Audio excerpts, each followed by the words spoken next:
Hey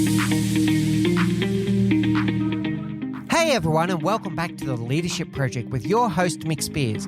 We bring you thought-provoking guests and topics every week to challenge your thinking about leadership.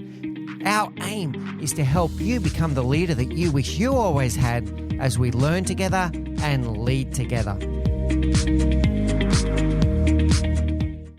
Hey everyone, and welcome back to the Leadership Project. I'm greatly honoured today to be joined by a very interesting guest. Cynthia Corsetti is an executive coach with a difference, and the title of her upcoming book is going to really drive this home for us. She's writing a book right now that's in pre-launch, and by the time this episode goes to air, it'll be weeks away from hitting the bookstores and being able to be available for sale, and it's called Dark Drivers. So Cynthia, as an executive coach, helps leaders and top performers to resolve things from their past that are preventing them from being successful in their present and in their future. So this is going to be a really interesting conversation. Most executive coaches work on the present and the future. Not everyone delves into the past on some of these dark drivers that Cynthia talks about. So I'm excited about today's conversation. I have to admit, a little nervous because it might end up being in a therapy session just for me that I'm going to then publish for everyone. But as I'm an open book, so I'm looking forward to today's discussion and I look forward to sharing it with you all. So, Cynthia, without any further ado, I would love to know what about your background and what drove you to be focused on this very specific area. Well, my background is actually what drove me to be focused on this very specific area. I kind of had a unique growing up experience where I was taught that my job was to be pretty and to get married. And I did that at 19 years old. And I, thought I had all my ducks in a row and realized how much that mental processing was stuck in my brain. And there's a lot more to it than just that. But it impacted every decision I made. It impacted when I got married. It impacted who I married. It impacted not going to college right away. It impacted everything. And so my career kind of was on a really late start, so I figured all this stuff out. So that's kind of when I finally did get into my executive roles and my leadership roles. It was like a really tumultuous journey to get there. And when I started working with executives, I knew I could understand when I saw their behaviors and their actions. I'm going that's not you. That's not authentically who you are. That's like the 5-year-old or the 6-year-old who's still dealing with the processes that we're dealing with. And I learned it through my own experience. Yeah, that's really interesting, Cynthia. I'd love to get right into that. And the question that popped into my mind as you were talking is when you were taught that you should grow up and marry and all of these things, are you talking societal expectation or are you talking about a very explicit instruction, let's say? So I don't know if I should tell this in my book, but so what happened for one of my first earliest memories as a child with, how parents read to their children, we read them stories, we read them books. Well, the very first time my father read me a story, it was probably maybe 4. And he used to sit in this big reclining chair, smoking his pipe. And he called me over and said, "Come here, Cindy, I want to read something to you." And so I got all excited. Dad's going to read me a story. And I sat on his lap and he reached down beside his chair and he pulled out a Playboy magazine. And he started thumbing through the pages of the Playboy magazine with me. And his heart believed that what he was doing at that time was preparing his little girl for how to be successful in life. And looking back, I was just sucking it all in. Oh, so when you are fed that very early, that's what you're supposed to be, that's who you're supposed to be, that's your place in the world, it's really hard to break out of that. And you don't realize that small, there are multiple things, but that was one of the small things. So I talk a lot about, past traumas and past experiences and past memories. And I use the word trauma, not in a psychological word, doesn't have to be abuse or, you saw somebody murdered to be a trauma. It's something that impacts you and your life moving forward, even if you're completely unaware that it's impacting you. And that scenario is one of many in my early childhood and upbringing that created this path that I was on that was extremely self-destructive for a really long time. So I definitely want to unpack that word trauma a little bit later. What I'm kind of hearing there is it feels like it's an element of social conditioning, but then immediately and directly reinforced by your father at that moment. And as you said, a path. So it sounds like a pattern then emerging of reinforcing behaviors that, hey, this is what girls do, Cynthia. This is what they do. This is what women do. And if you want to be successful. The interesting thing that I also picked up there, it feels like you've resolved that your father was doing that with good intentions. Was that always the case? Did it always, or was there a moment in time where you realized, well, hang on a second, no, that was not appropriate? Well, there was definitely a time when I realized it was not appropriate, but it was much later in life. Like when I was very young, I thought that was normal, right? I didn't know any better. And what I've learned, and because I didn't just like come up with this theory and say, well, this is what it must have been. Like I researched it like relentlessly and studied how memories are formed and how we process things. So for example, if you are a 3-year-old and you walk into your parents' room at 5 a.m. and your parents are like, please go back to sleep, just go back to sleep. All they mean is let me have 5 more minutes of rest because I have a toddler and I want to sleep. But to that toddler, they could very easily process that. They assign meaning to that as, oh, my parents don't want me, or I'm not lovable, or I'm not good enough. And it gets in their subconscious, and then they go about their life, but it's still in their subconscious. So then in second grade, when a kid doesn't want to play with them, or when they don't make the cheerleading squad, the subconscious is just validating that memory. And it grows. It's like this seed that's growing within you. So we unconsciously look for validation of things that we believe, and we're not even aware we're doing it. So it's like, yep, that's more data that's still in that little place in my subconscious that I'm not loved, I'm not worthy, I'm not good enough, or I'm not pretty enough, or strong enough, or whatever we do, they're there. So the thing I'm picking up there, Cynthia, I'd love to hear your thoughts on this, is essentially an element of subconscious confirmation bias, that something in your past could even be a suppressed memory that is not, let's say, at the front of your mind, but it's something that's happened in your past that started to form a view, and then you start seeing the things in everyday life that confirm that view. And before you know it, it just gets compounded. It just gets compounded. Is that what I'm hearing?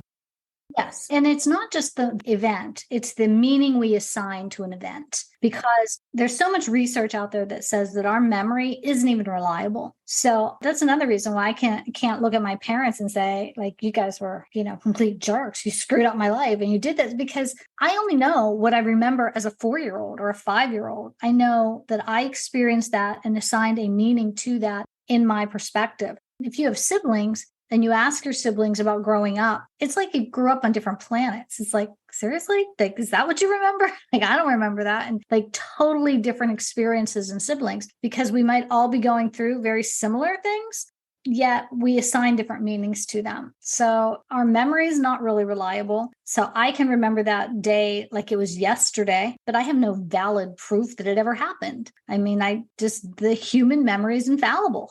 Oh, yeah. I mean, fallible. Yeah, it's fallible. It is so fallible. And I'm absolutely certain of this. And, we see court cases all the time that show that memory is fallible, but it's very real for that person, right? And this is what you're saying. And it's then the meaning that's being assigned. It's not even the event itself per se. It's the meaning that being assigned to that, which is really interesting. A thought popped into my mind when you were saying that, Cynthia, is that these things could be positive too. They could be negative reinforcement, or they could be positive reinforcement. And the image that popped into my mind was, I'm going to use girls' sport if you don't mind on this one, but this could have applied to a young boy, etc. It's not really gender specific, but let's say that you're a young child whose parents tell you every day, oh, you're so good at sports. You're really good at any ball sport. Oh, wow, look at my daughter. She can catch a ball and she's only 2. And all this kind of stuff turns into a confirmation bias and knock-on effect that, oh, this person grows up to become a world-class footballer, let's say, or even if not a world-class, but learns to love sport. versus a young daughter who gets told, oh no, girls don't play sport. Oh, be careful of the ball, darling. Oh, like the parental reaction, which I'll unpack a little bit more in a moment, then sets the course of, is someone going to grow up to love sport, or are they going to grow up to be the one that shies away from the ball when the ball gets kicked towards them? How does that sit with you? Yeah, it's absolutely accurate. We do that. And those are confirmation bias, you're right. We hear that and we teach our kids that and we repeat it. Like, my parents repeated what they learned. They repeated what they believed. And then I kind of, when my children were younger, tried kind of have some of the same screw ups because I got married so young and I had kids so young. So it was, it wasn't until you start to see the impact. Now mine, some of those were negative, and you're right, they can be positive. And I still call them dark drivers, even when they have a positive effect. And there's a couple of reasons for that. One is because they are buried so deep within our subconscious that they are, kind of hidden from the light. So they're dark drivers. Another one is I see a lot of really high level executives who will tell me, and I probably had in my career at least 30 of them say to me, the reason I am so successful is because I am terrified to fail. Because when I grew up, I was told I will be a success. I will be that. So that, although it's positive, is still, and it's driving them and they're getting great results because of it. They're not totally fulfilled in what they're doing, and they're still struggling with the same crap I was struggling with, only in a different way. Yeah, that's really interesting. I like that you put out that it could be a dark driver still. And I was thinking about, once again, that confirmation bias and that societal expectation now. Let's go with the sports analogy one more time. And it could turn into, I'm a failure if I don't become an elite sportsman. And it started out as, oh, isn't it great that you're good at sports? But all of a sudden it became this snowballing effect that I'm going to be a failure if I don't become a professional sports person or let's say successful in any field that we go in. And we're not talking here, I don't believe, Cynthia, it could get as bad as this, but we're not talking about, the Williams sisters with a dominant father who are almost kind of, I don't know what I'm trying to say here, but that stereotypical sports parent that then tries to get their children to live out their dream. We're not talking about that extreme. It could be just the almost seemingly innocent reinforcing behavior that drives the person to think they're a failure even when they're not.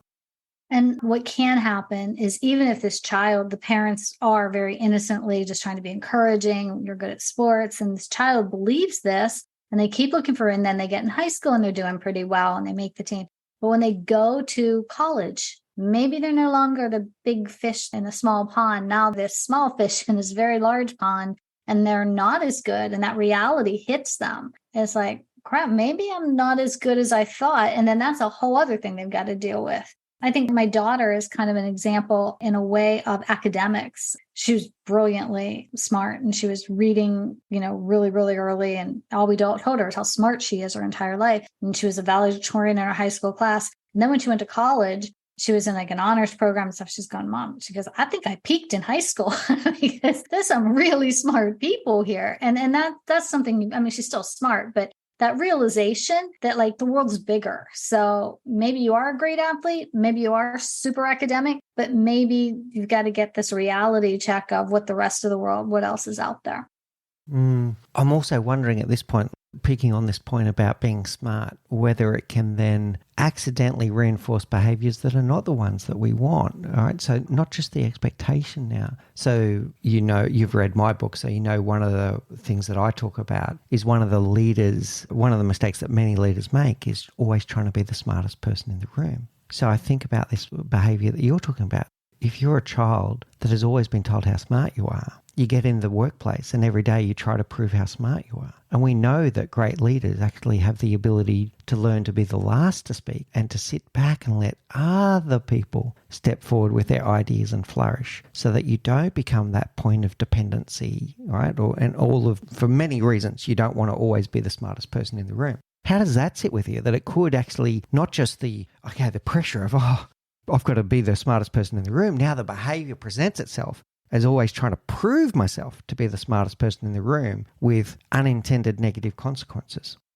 Well, interestingly enough, I have one of the examples. My book covers stories of real leaders going through their dark drivers. And one of them is actually a genius, is very much like that. But a similar one was a gentleman who's also a PhD, very, very brilliant, very successful in his career, but no one wanted to work with him. Like they called me in because they're going like, we need him because he's really smart and he's got great talent. Figure out how we can keep him because everyone hates working with him. And as we delved into it, we discovered that what people were saying is he's obnoxious. He always has to have the last word. He doesn't listen to other people. He's just got to speak up, whatever. Even in email, there could be this email chain. He'd have to have the last one. And it was like this diatribe of long email, right? So as we uncovered and peeled back that onion, realized he was the youngest of 7 siblings. And in order to be heard in his entire growing up, he had to be obnoxious. He had to kind of just be in their face. And he kind of learned that. And as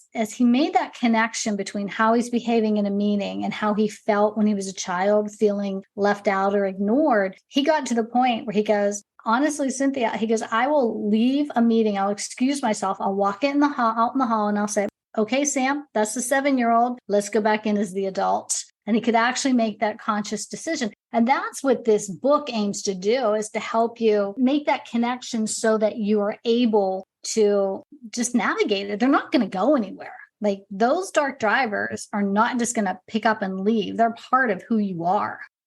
What I'm loving there is the awareness.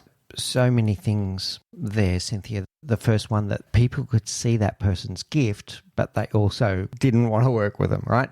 So the fact that they had that awareness to be able to go, hey, I wonder what we can do about this. And then for the individual to have the awareness that the dark driver exists doesn't, like you said, doesn't mean it goes away. But that awareness then is like a deep level of emotional intelligence right now. Emotional intelligence is not about not being emotional. It's about noticing and naming your emotions so that you can then, let's say, manage your emotions in the optimal way. It's not even to suppress the emotion. It's to notice and name the emotion and then to work out how am I going to use that emotion to optimal effect and make sure it doesn't, let's say, do damage or have some kind of negative consequence. And if possible, even turn it into a motivation, but all starting with awareness. How does that sit with you? Yeah, it's exactly what happens. It's that aware, and then they'll start to see the connections between personal and professional. So these same behaviors that I'm doing at work, I'm doing them a little bit differently at home, but I'm still doing them. And they still stem back to the same things. Yeah, really interesting. There's so many things that are coming into my mind during this episode, Cynthia. This is really wonderful. I want to test something with you now about reflective learning.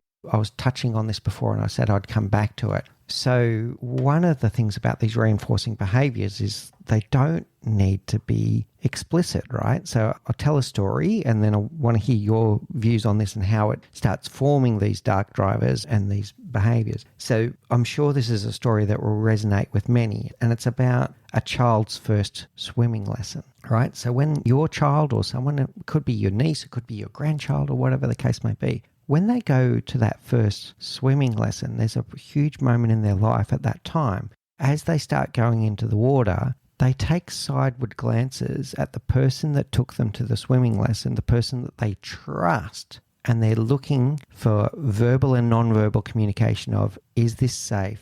Is this good? Should I be having fun? Should I be scared? And that moment, it's not even the things that are said. It can be the look on the parent's face or the grandparent's face. Everything about it then starts setting in the thought of, is this person going to love the water or not love the water? So one of the things I want to ask here about the social conditioning of the people around you, that it's not always going to be just the explicit, but it can be everything that's going on in that moment. Tell me more about your thoughts on this. I agree wholeheartedly on that whole concept, because the brain is taking in information on so many different levels that we're not even aware that. What did they say? We use like an ounce of our brain's capacity is what we're actually aware of and using. So everything that's happening around us, the sights, the sounds, the smells, they're all processing. And they're processing to whatever meaning we're assigning to them at that time unconsciously. And you're exactly right. So if this child looks around, she sees somebody freaking out over there. She sees the mother in the background, like over anxious. And I'm told that I get so much anxiety as a parent when my kids were little. And now I'm even told that I make my dog anxious, because that's like, see, I said that and here she comes, my anxious dog. Like, because that's what We do. It's just our demeanor. And we do send those messages to other people, unintentionally. So it doesn't have to be this big, explicit, sit on my lap and let me read you this pornography. It can be that simple. Let's go into the water, and the mother yelling, the water's too cold. Make sure she hasn't too much sunblock. All those things. Yeah, right. Yeah, very good. Now I want to convert that into a leadership lesson, because that happens in the workplace too, right? So we spoke before about, great leaders learn to be the last to speak and they let their team flourish and all this kind of stuff. But people in the workplace do the same thing. If they're doing a presentation to the group or whatever, they'll be doing those little sideways glances towards the boss to see whether the boss is engaged, whether the boss is happy, whether the boss is upset, etc., etc. Now, I hate to say it to everyone listening to this, leadership is a responsibility, and that moment is a moment of responsibility. And you can choose to have reinforcing behaviors right there, or you can have the moment that you're going to impact what's going to come out of that person's mouth next, whether you like it or not. How does that sit with you? So let me back up, because I got a little confused when you said it's a responsibility. Now, were you talking about the leader sitting in the room or the person presenting? The leader's responsibility, that even the way that they're sitting on their chair can impact the way the person's confidence, their ability to continue the presentation, where they're going to take the presentation. Those little sideways glances, they can have a huge impact. They absolutely can. And we perceive what we like. If you consider the fact that everyone in that room has their own dark drivers, they have their own things that they brought into that. So if I'm already presenting and I'm already feeling a little bit insecure, you might do something completely innocently. I'm going to perceive it differently. And that's why that responsibility is so critical. And that's where empathy, I say this book kind of puts empathy on steroids, because now if I understand that the person here presenting to me isn't just this, this person from the marketing department who's doing their first presentation. It's this person from the marketing department who's standing around me with about 100 little beach balls just hidden, just right underneath the water, all around them, waiting to come up and smack them in the face if they get triggered by something. And I don't want to be that trigger. So it does help you see people differently. That's also helping me circle back to something else that you said really interestingly earlier, was that it's about the impact to them, not the impact to you. So, and the meaning that they're attaching to that event and what's going on. It's not about you, it's about the impact to them, and that it's very individual to them. And like you just said, it could be an innocent thing, but they're going to interpret it in a completely different way to the way that you intended, or the way other people in the room might be interpreting that event. So I want to unpack that a little bit more. You said before it's about impact to them and the individual, and the impact for them might be very different to the impact to the next person. Tell me more about that individuality. Well, an example I can give you is my job at the time was the president of a chamber of commerce. And it was a small office, maybe 4 employees. And I had been at a breakfast meeting outside of the office. So I came in a little bit late. When I walked in, the staff, we had new offices. So the staff had stacked all these brochures and stuff up on the countertops, and they were super excited about it. I walked in and I came in from breakfast meeting. I walked in, I said, hey guys, this looks a little cluttered. You guys want to clean this up? And I just went back in my office. I came back out 10 minutes later, and one of the women was in tears, crying, sobbing. I'm like, what is wrong with you? What happened? And she was like, you didn't respect what we did. You didn't like what we did. You think we're terrible. You think we're and honestly, I never even thought about it. It was just a stupid statement that came out of my mouth with no thought. Bad on my part, yes. But that perception, how she perceived it and how the other people in the office perceived it, they didn't care. This one was devastated by it. So we have that responsibility as leaders to be aware of our actions, to be aware that our words matter. Position power is so much more a thing than we give it credit for. And most leaders think, I have an open door policy. People can come to me and talk to me anytime. They don't realize that most people won't. The interesting one there, and we're in this area of trauma again, what I'm interested about here, almost worried about it, is the example that you just gave was something that became out in the open, it became explicit, and you could address it. What I'm worried about is how many people in the workplace are walking around now with those traumatic events, and that is an example of trauma for that individual, but it's unresolved. And when I say unresolved, not even in the open, They're carrying this big weight around their neck or whatever the case may be, and they're around the office going, the boss hates me, the boss hates me, the boss hates me, the boss didn't like what I did today, etc., etc. But they're not talking about it, and if they're not talking about it, it can't be resolved. Well, I think that one of the things that people do is ruminate and worry about what that boss is thinking. When I try to convince the executives that I work with and the vice presidents on their way to the C-suite, the other person's usually not thinking about it anymore. Like, you are spending all this effort ruminating about what they think and ruminating about it. And that's where I try to say, like, what proof do you have? And, I try to teach people and clients to start, like, let's deal with what we know and what we can control and stop ruminating about that stuff. Because you're right. Like, this woman that started to cry, if she didn't start to cry, I never would have known. And she would have been dealing with that on her own. But I, as a leader, I have no control over that. So I think that it's important as leaders to be as open as you can, be as authentic as you can. But as people, I think it's our responsibility too to not think everybody's thinking about us all the time. They're not obsessing about what we just did. We might have done something really stupid in a meeting and the boss might have yelled at us. And chances are when the boss was done yelling at us and went down the hall, they were over it. Us, on the other hand, we're not over it. We're going to obsess about it for days. Yeah, I think that's true in almost any relationship. It can be in your romantic relationship as well. Some seemingly innocent, and we shouldn't play too much on that, but let's say seemingly innocent comment from one partner in the relationship. The other person's thinking about it for the next 3 days. And the other person's thinking about what they're going to have for breakfast. They've moved on, but you haven't. Absolutely. It's in every situation. It's just, kids on the soccer field, they missed their shot and, they're obsessed about it for the next 3 weeks when all their teammates went home and completely probably forgot about it. Had ice cream and whatever. Yeah. Yeah. It's like on with their life. They're going to watch TV. Yeah. Good example. So one thing I want to test here is about the role of assumptions, right? So the lady that you're talking about that breaks down in tears in the workplace here, she made an assumption about what you were thinking. What role does assumptions play in all of this?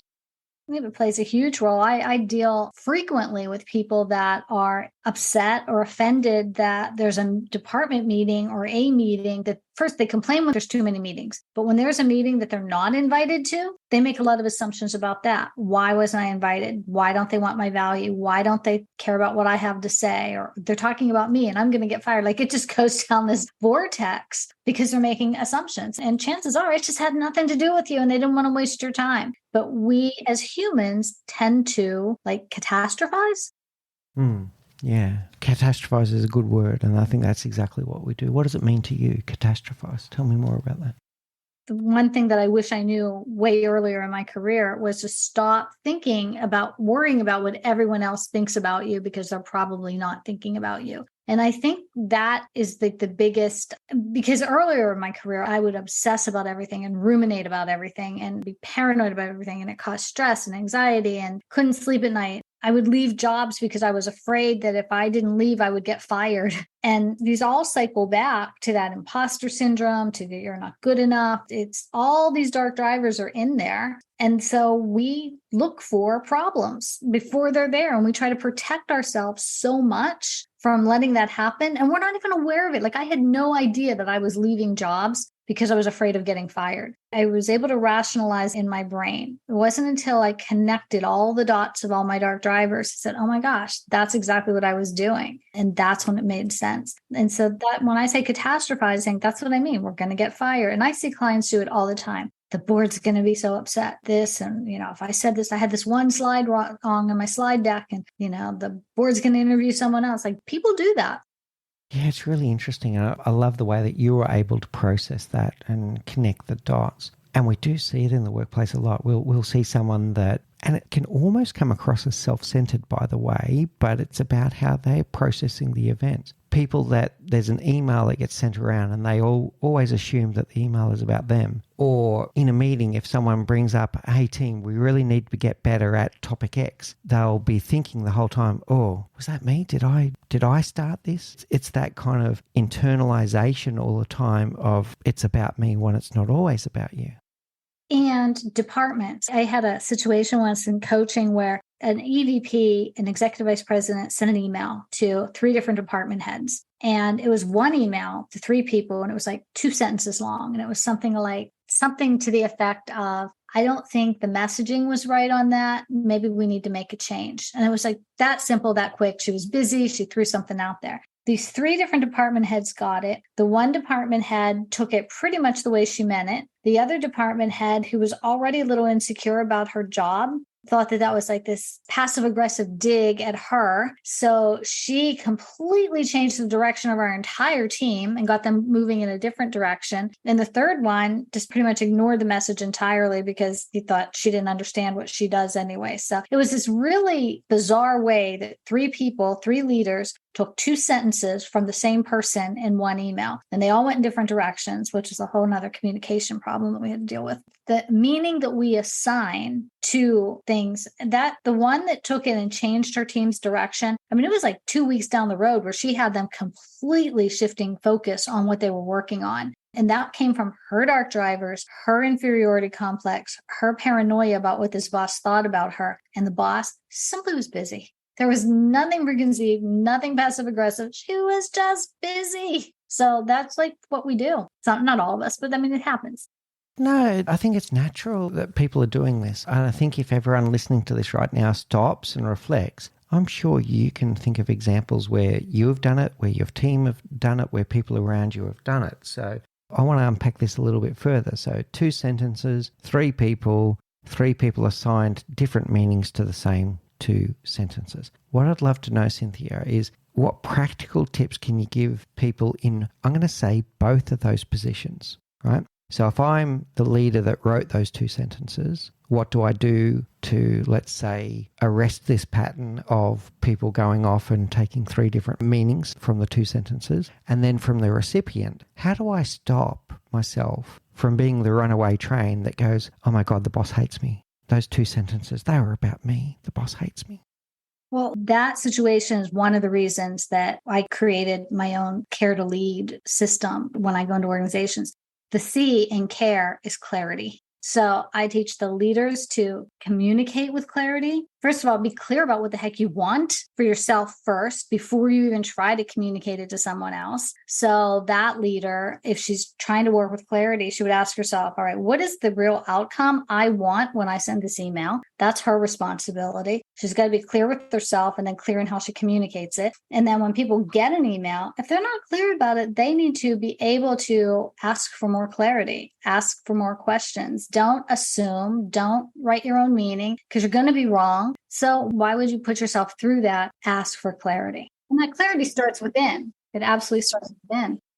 Yeah, I love it. I think that's the key, right? So if you're starting to put too much meaning into anything, ask for clarity and communicate with clarity. That's a really great tip.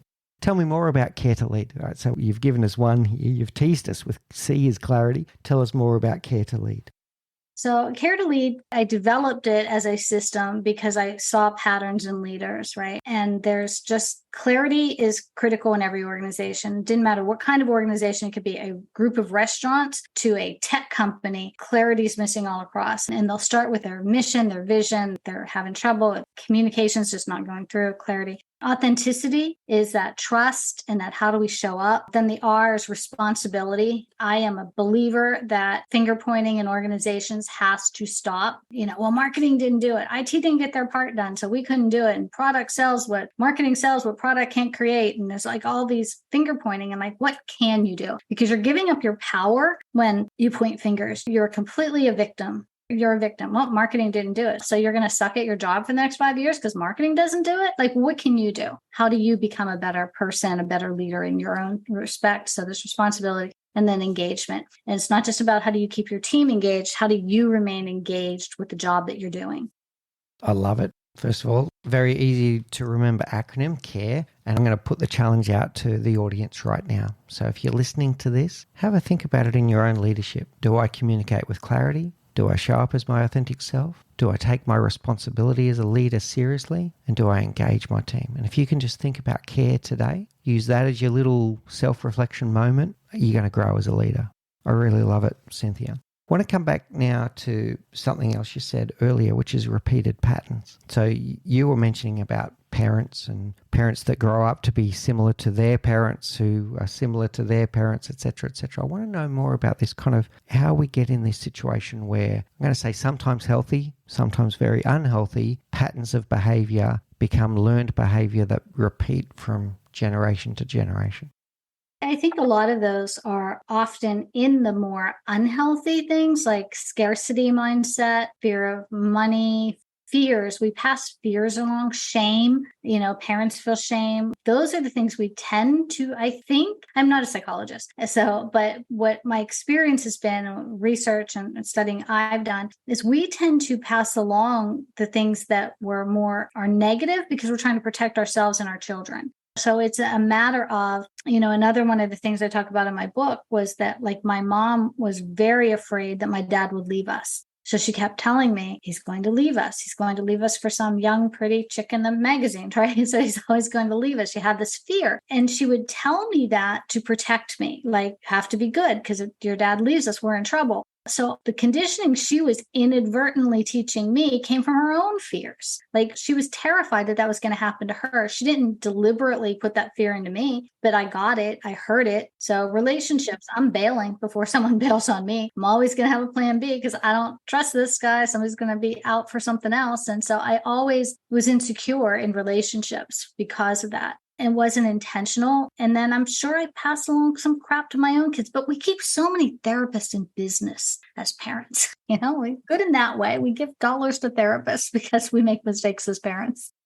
It's really interesting what you say because we are somewhat hardwired to avoid loss. So fear is a huge driver, and we know that. So that's been proven many times that we're more scared of loss than we are of the possibility of gain, right? And then what I'm hearing from you is that conditioning, which could be implicit or explicit from the behaviors of our parents before us, relating to driving to what becomes our values. So you brought up even things like money. My relationship with money is a reflection of what I saw as I grew up, and it becomes almost a self-fulfilling prophecy based on what I've seen as I grow up. And unless I do something intentionally to break the chain, my kind of values towards money, relationships, love, all of these things, even down to things like public displays of affection. If my parents showed public displays of affection, I'm highly likely to continue that pattern. If my parents say, no, you never do that, there's a good chance that I will never do it, yeah? So, yeah, there's the fear of loss for sure, and then there's that continuance of values. How does that sit with you? Absolutely. Even things as simple as when kids start driving, how we as parents respond to them when they're going out on the road for the first time. We're going to set them up for this terrifying white knuckle experience that's going to be hard for them to let go of, or we're going to have confidence in them All right. So this has been really interesting, Cynthia, and I think we've really unpacked a lot of interesting things about how these dark drivers then perpetuate and shape who we become. What I'm interested now is what your sessions look like. So you help top performers and leaders and executives to address their dark drivers. What does that even look like? How do you start? Well, I do end up doing that, but that's not like what my specialty is or anything like that. It just started happening naturally. So, for example, the guy that I told you about, the youngest of 7 siblings, we use neurolinguistic programming. So I want to be really, really clear here in the difference between therapy and coaching, because you hit it right in the beginning. You said coaching hits where we are now and how we move forward. So I will help a client, and it's basically once that trust is developed, I partner with my clients. So there's an enormous amount of trust. If you don't trust someone, you can't do this. So if you have a really strong trust level, and it'll just be, let's back up. Like, when's the first time you remember that? Let's go back further. When do you remember it before that? And we can go all the way back until the very first time they remember it. And it's like, you can see it click. Oh my gosh, that's when it started. I remember, I remember that moment. So I kind of just walk them back through that. Now, if you walk somebody back through that in something really traumatic, like they were sexually abused or something like that comes up, like that needs healed, that needs healing, that needs a therapist. That is out of my realm of expertise. But if it comes up that, yeah, I'm an obnoxious jerk now because I was the youngest of 7 kids and I learned that I had to be an obnoxious jerk in order to survive, that I can help you with as an executive coach. And it's like, all right, how is this playing out in your day today? How do we live with this and move forward? Yeah, that's a good example. And to unpack that a little bit more. So, yeah, coaching works on what we call a heightening mindset and to take someone from where they are to into the art of the possible. And therapy is a resolving mindset. So resolving things from your past that might be holding you back today. Really great advice there from Cynthia that if you're in that situation where it's something deep and traumatic, that is where a psychiatrist and a trained psychologist and a therapist is your go-to. What Cynthia is talking about, there's nothing to stop anyone, trained or untrained, to still think about, oh yeah, well, why do I do that? And I like your process of working backwards to find, was there some kind of trigger event or multiple trigger events that led you to the things that you do today? So the looking backwards and resolving things from your past. The thing that pops into my mind right now, Cynthia, is the role then of limiting beliefs. So there's a saying that we say a lot, which is limiting beliefs kill more dreams than failure ever did, right? And if we don't address those limiting beliefs, it will hold us back. So how much of this resolving mindset for you is about eliminating limiting beliefs that show up today? Well, I think I'm a believer that these limiting beliefs all come from something, right? And like I said, they're not going to go away. They're these dark drivers. So the way I describe this to my clients as I'm working with them is I say, I want you to pretend for a moment, imagine that your life is a bus and you step onto the bus and you look back in the bus and you see all the seats filled with people. And every single one of those people is a version of you. And one version is that little 7-year-old who didn't make the cheerleading squad. And the other version is the one that got the scholarship, all expenses paid to university. And the other one's the one who landed this job. At any given time, when you're struggling with limiting beliefs, you have the power to decide who's driving that bus. So at the time that limiting belief is there, it's this person who's afraid. And if that person's driving, it's going to go right by the opportunity because they're afraid to stop. But if you can say, yeah, I get that. Thank you. Go have a seat on the back of the bus right now because I need the stronger version of me to drive because they're all with you all the time.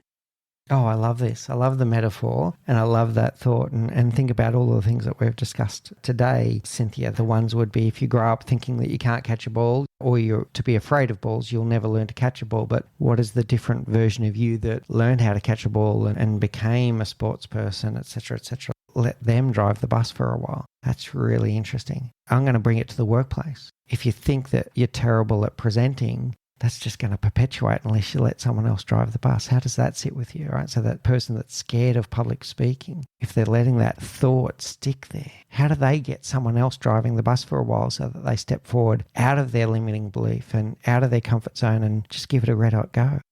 Well, I like to try to help people figure out, when did you succeed at something like this? Just like we can go back and say, when's the first time you had that negative experience? Let's talk about the first time you really did okay speaking publicly. Remember your church group? Remember the Girl Scout leader thing that you did? You did okay at that. Let's let her drive or let him drive. Yeah, I love it. All right, very good. I want to come back to one that I skipped over because I didn't want to lose this train, was then about the repeated patterns. So we were speaking about the repeated patterns parent to parent. I want to bring that to the workplace right now. This is one that I have to admit, I stick up my own hand and find myself having done the very thing that I'm about to tell you about multiple times. We've all had horrible bosses at different times and we've all attached meaning and had impact and trauma associated with horrible boss. But what we see is repeated patterns. So we see someone that had that horrible boss that was telling people what to do and, ultra alpha style and very directorial, et cetera, and then all of a sudden 5 years from now, they become the boss and they start doing the same things. Even though they didn't like it themselves when their previous boss did it, they've somehow conditioned themselves that that's what bosses do. How do we break those patterns, Cynthia? With a good coach. You're right. We can repeat those patterns. The other side of that people do is they might leave that boss, but the next job they go to, they find themselves in a situation with the same type of boss. There's a reason we're allowing ourselves to be in a toxic work environment. There's a reason we're drawn to certain kinds of things and we remain there. And again, that goes back to ourselves and our responsibility. That might be how the first job we got when we were 15 or 16 years old as a waiter or a lifeguard or whatever we were doing, and have the boss yelling at us and we learned that that's the boss's role. Some people take that and they decide, I never want to be a boss. because I don't want to be that person. They can't make that mental, like, I don't have to be that person, but they think that's how it is. So that comes with just good training, leadership training and development. But again, there's that other person who's going to seek that out by their own subconscious. They're going to be looking for that toxicity. And that's when people change jobs over and over and they find the same patterns. It's like this honeymoon phase for a while, and then reality sits in and they find they're in the exact same miserable situation 6 months or a year into their new job as they were in their old job. Is it the job or is it you? Yeah, this is really cool. So the word that's popping into my mind is the word intentionality, but it's also the word putting in the work, right? So if you find yourself in these patterns, put in the work, we'll find out what is it. It's hard to see in ourselves. It's really hard to see self-destructive patterns. And it's so much easier just to say, I have an older brother who was a pilot. And during his years of coming up through the ranks of pilot school, I think he got fired from like 3,000 jobs. I am exaggerating, but he kept getting fired. And every single time he got fired, he would say, the guy was an a-hole. And like after like 6 years of this, I looked at him, I said, like, do you really think that like they're all, or could maybe be you a little bit? And he was like, oh, I never thought of that. Maybe I'm partly the blame. And it's so hard for us to see our own flaws. And that's why, like, as a coach, and I'm sure you've experienced this too, it's really hard to say to someone, you should hire an executive coach, because they're like, I don't need it, especially executives. There's a lot of ego involved. I don't need a coach. Why do I need a coach? It's remedial. Like, we all have these things driving us and we're completely unaware of them. And even if we're super, super successful, imagine how much more successful we could be if we didn't have these things that we're unaware of driving us. Yeah. The thing I always think about there, Cynthia, is that Tiger Woods, even at the height of his prowess, had a coach, right? So any executive coach, multiple, right? So any executive out there saying, oh, why do I need a coach? You will all benefit from having a coach. And then the second thing, if I think about what you were sharing about your brother, is about getting off autopilot, right? So stop letting life happen to you and start taking back, I'm going to use your bus metaphor, get hold of that steering wheel, start driving your own life and do the work to go, hang on a second, why does this pattern keep on repeating itself? And do the work and get a coach to help you to do that work. I think that's a powerful takeaway. It's a journey. It's a lot of work. I mean, it's a lot of work to do that, but you come out the other end so much more. So you can be successful and you can be in a really good job that you love. And there can still be this feeling that, like, I'm just not feeling fulfilled. There's just something missing from my life. And I don't know what it is. I feel empty. And it can very well just be a dark driver. It could be something that you're completely unaware of. That's in your subconscious. And once you uncover it, you'll find out like how much happier you can be and how much more fulfilled you can be. Yeah, and I think it's staying curious in that process, right? So not just thinking back to what happened, but what was it about it, the meaning that you attached. What was it about that job that I loved? What was it about that job that I didn't love? And see if there's patterns that start emerging, repeated patterns that might tell you something about yourself. Really interesting. Yeah, this one little piece of my business, it started because I would find executives who would be transitioning into different jobs and always looking for something better. And they would get the next job and be miserable 6 months later. So I created this little career transition program. I call it Re3, and it's Reflect, Rebuild, Rebrand. And one of the things I have clients do is they go through this process. I make them go back and list every job they had since they were 16 years old. And we look for patterns in those jobs. Tell me, like, you were a waitress, you were this, you were that, you did this, you did that. What do they all have in common? Because whoever you were then and whoever you were when you chose this career now, the career that you're working in today, doesn't exist anymore because 4 years have gone by or 10 years have gone by. The person you are today is a completely different person than the was then, though even the one that took this job. So we need to figure out who you used to be, what you liked, what appealed to you, and what stuck through you as a pattern that still exists today and still makes you kind of happy. And you kind of think, all my jobs were about service, or all of my jobs were in nonprofit, or all of my jobs are about helping people. All of my jobs are about the analytical stuff. So, you kept that part of you, but all these other parts of you just are kind of like, they don't really exist. And you're not going to be happy in a job that you're taking because of them. Make sense? Yeah, it does. And it's that reflection once again. So that's the call to action here today. I want you all to stop and reflect and think about what Cynthia is talking about here. And notice and name these things. Notice and name them. Just like emotions, notice and name these things from your past so that you can process them And when you process them, you can make sense of them. And once you can make sense of them, you can then take the steering wheel of your bus and you can be the one that's driving it and going forward. How does that sit with you, Cynthia?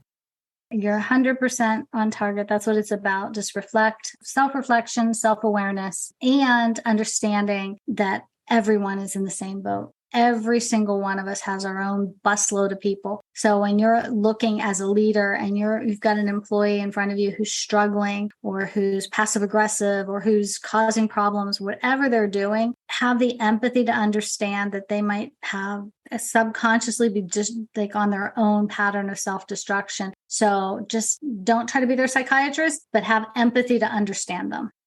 That's really good advice as well, Cynthia. There's been so many great takeaways today. We've got our CARE acronym. We've got our 3 R's. We've got, people really thinking and reflecting on things in their past, positive and negative, and the things that drive us to be who we are today. And then the empathy that everyone else is going through that as well. The thought of trauma and trauma is very individual about the meaning that someone is attaching to different events. And it may be very different to the meaning that you're applying to the very same event. And that's where we can drive us through. I'll come back to the CARE acronym again. So that clarity, that authenticity, that responsibility, and that ability to engage people in your workplace. So many great takeaways today, Cynthia. I've thoroughly enjoyed this conversation. I'm going to take us now to our rapid round, the same questions that we ask all of our guests. So I'm curious to know, Cynthia, what's one thing that you know now that you wish you knew when you were 20? I think I already hinted to that earlier, but it is to stop ruminating about what everyone else is thinking about you because they're probably not thinking about you. That was a big one for me. I got to say, when you said it, I had this instant self-reflection going, oh, yeah, do I do that? I think I do. Right. So for 36 hours, you're thinking about some event that everyone else has long forgotten, right? Really good. Okay. What's your favorite book?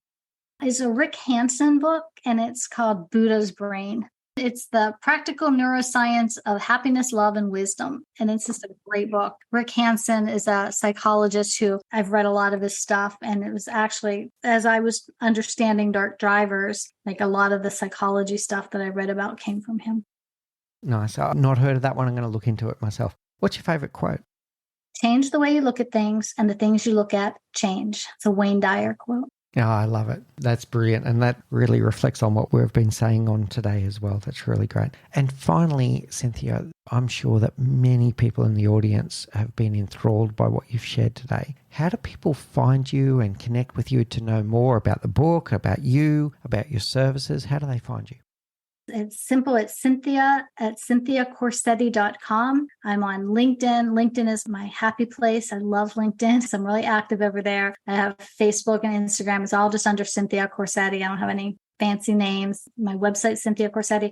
You'll be able to order the book from Amazon or from my website, and hopefully from every bookstore in the world. But right now I'm just like Amazon.